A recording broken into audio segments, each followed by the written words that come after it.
ईंट चलाने, किसी ने ईंट चलाया तो पत्थर से जवाब दूंगी, ऐलान कर रही हूं।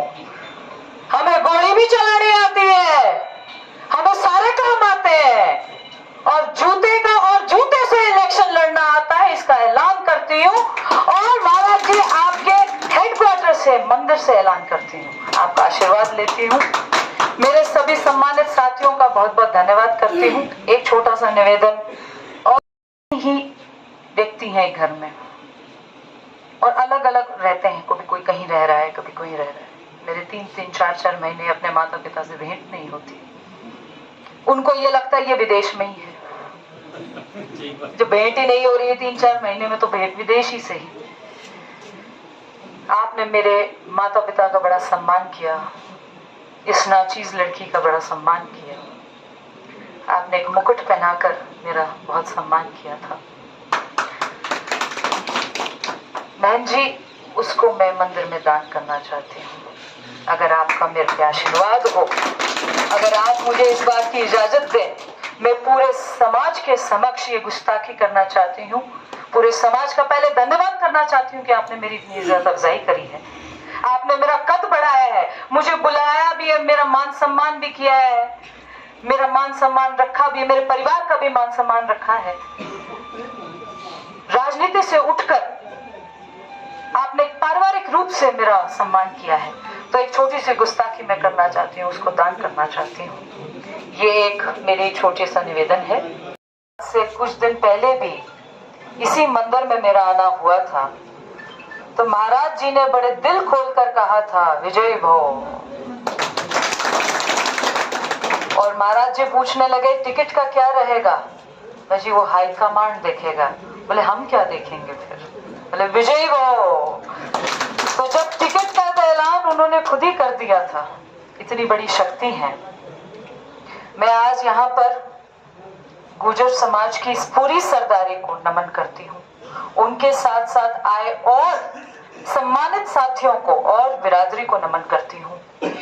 हमारे शहर के अध्यक्ष साथ आए हैं, सभी मौजूदा सरपंच बैठे हैं, एक्स सरपंच बैठे हैं। बड़ा लंबा सा मेरा परिचय दे रहे थे पूर्व के मंडल अध्यक्ष। मैं 2-3 बातें रखूंगी। हर व्यक्ति का काम करने का तरीका अलग होता है। हम जो पढ़ते लिखते आए हैं, महाराज जी अगर कहीं गलती हो जाए तो बताइएगा।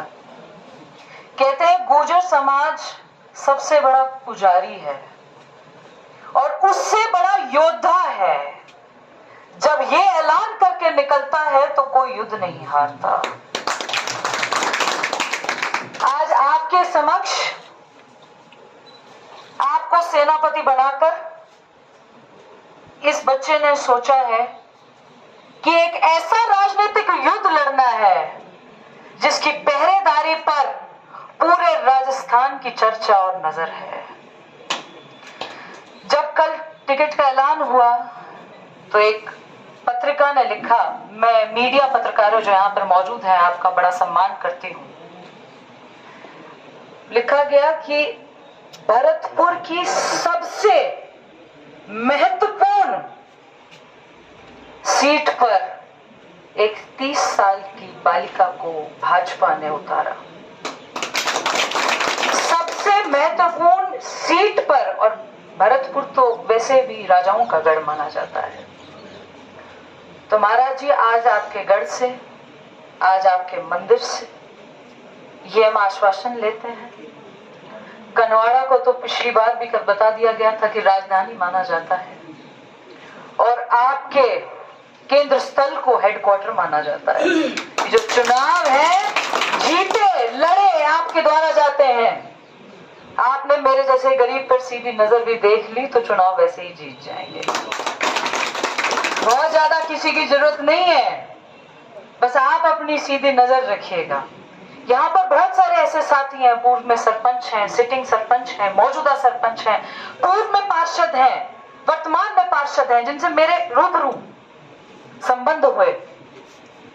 मैं आपको एक बात बताना चाहती हूं, अगर आपने ये विश्वास कर लिया तो ये जो सरहदों की सीमाएं हैं ये काबू में आ जाएंगी और ये आप चुनाव जीत जाओगे। मैं आपकी अपनी बेटी हूं, बेटा भी हूं।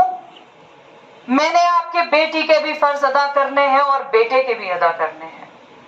बेटी के तो ये हो सकते हैं जो मेरे माता पिता ने संस्कार दिए, और बेटे के वो हो सकते हैं जो युद्ध लड़ा जाता है मैदान में उतार कर। अपने पिता का, अपने पूरे समाज का, अपने पूरे 36 बिरादरी का जब सिर ऊंचा किया जाता है, वो बेटे का काम होता है। मेरे समाज, मेरे कंधों पर तो वो दोनों काम है। मैं आज आपको एक बात और बता दूं, राजनीतिक बातें नहीं करनी चाहिए मंदस्थल में, पर भाजपा सरकार बना रही है बड़ी मजबूती से,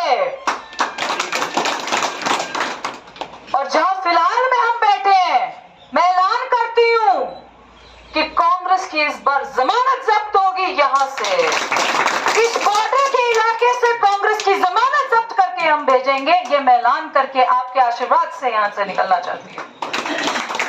हम कांग्रेस के किसी प्रत्याशी को नहीं जानते, हम कांग्रेस की टिकट को, सिंबल को जानते हैं, और आपको जो सिंबल मिला है उसकी शक्ति और पावर को जानते हैं।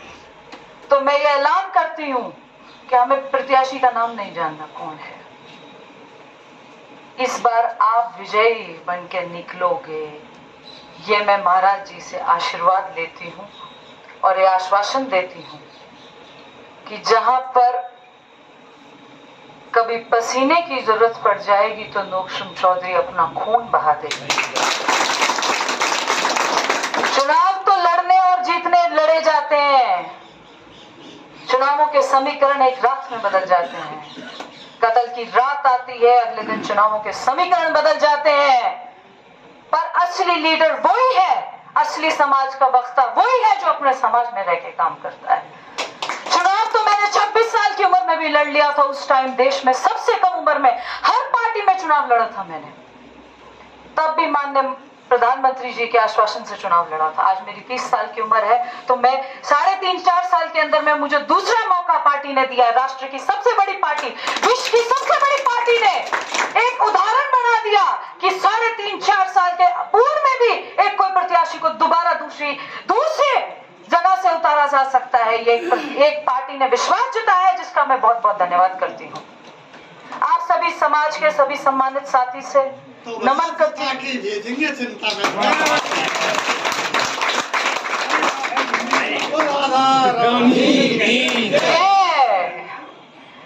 आप सभी का